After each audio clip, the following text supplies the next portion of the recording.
All right, we're on. So, what I was missing there, what I couldn't quite get to you was those fork tines. When I push those down, obviously that's connected here, and that will change the angle right there. It'll keep that in place because it's pivoting on that pin, and those slide right in.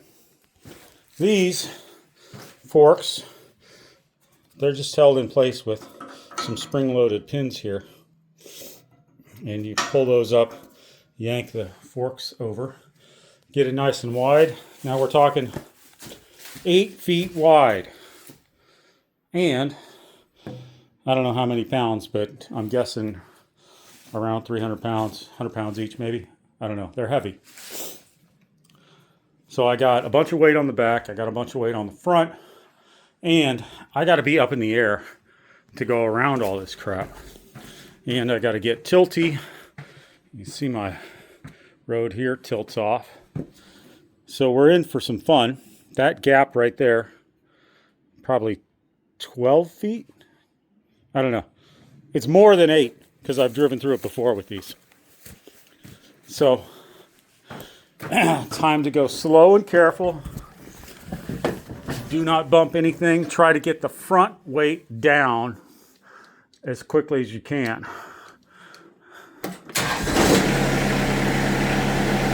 Because we created this pivot point right here.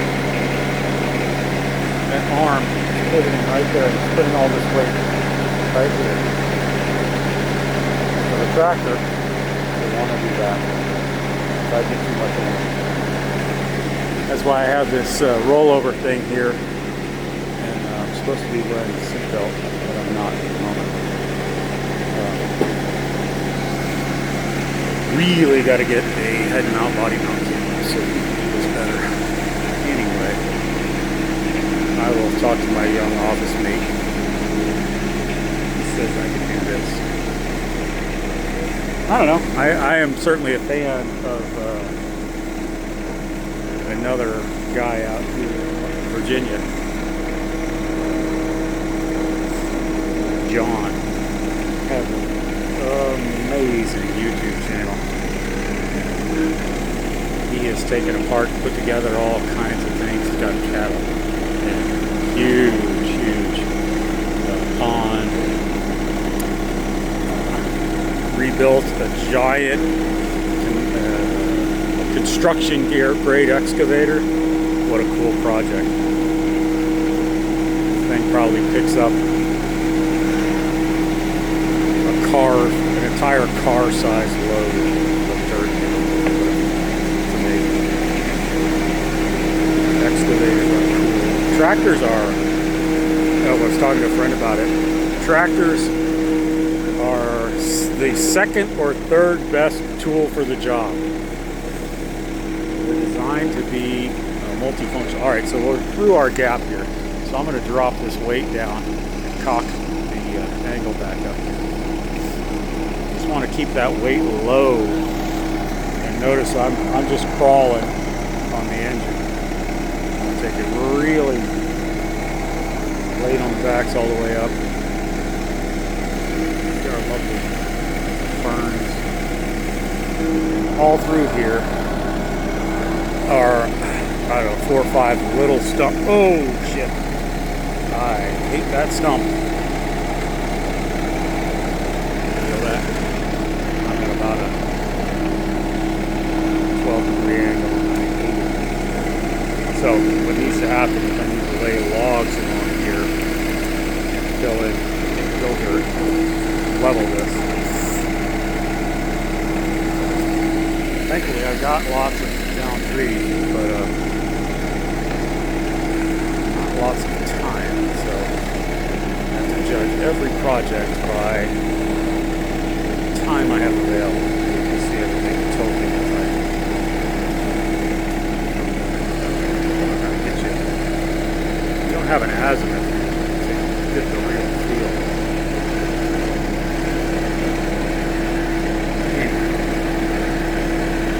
This works out reasonably well. I just do everything real slow. It is 100% my belief and understanding that this machine will kill me if I am not careful. So that's what we do. Careful. A little dip at our drainage ditch. We're just gently crawling out of it. Now we're on the driveway. We're good. Fog the engine down. Alright, we need more gas. More gas! More power! Ready to go.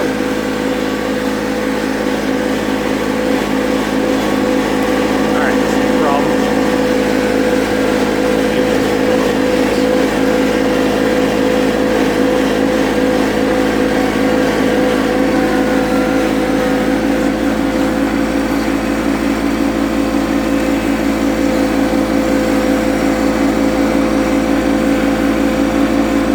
Height of the wall is the height of the ground. So you have these zero visual references telling you to not drive off of that and drop 4 feet into the gully there. Not safe. So we're going to stage these guys up here. Weed whacker out, kill some weeds. We'll get our drill.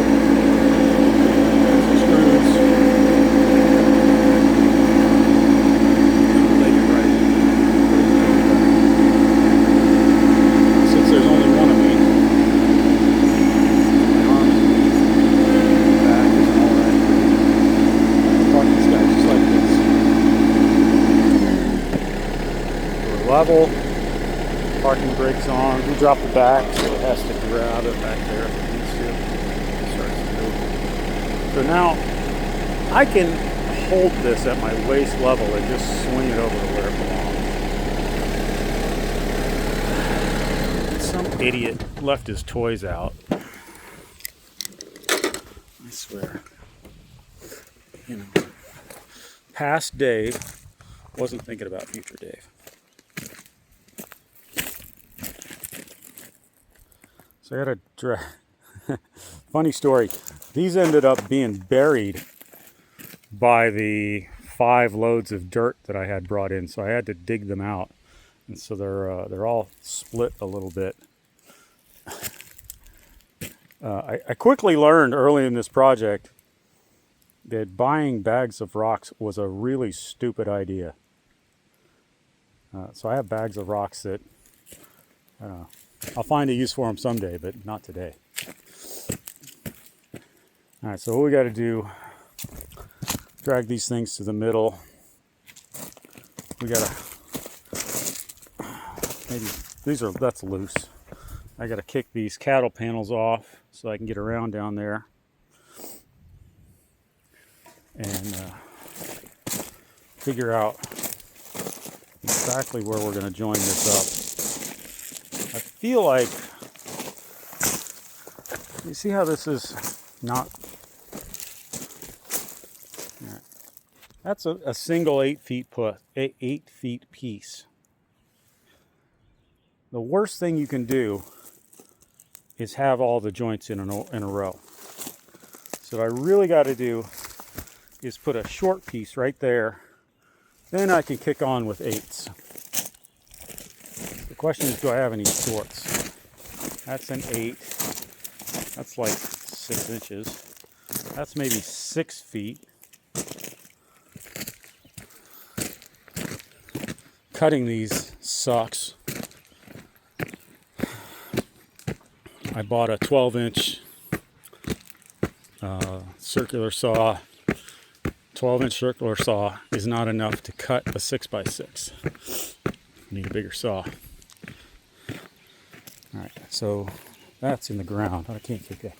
But I kind of like that right there. That's just been sitting out. And that's a good length. I think we're going to use that to start the next course.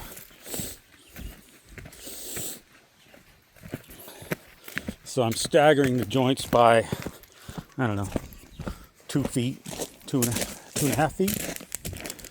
Feels right.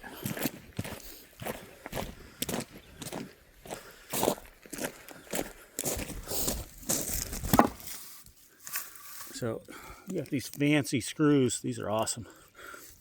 So what I want to do is be like here, screw there and there. And then when I put the big ones in, I actually mark that spot. I'll mark that with a T so that I don't try to drill another screw right into it. Those screws will go 8 inches. So they go 6 through this and 2 inches into the next one, and then they suck themselves down. Kind of awesome. I don't know. I'm a nerd.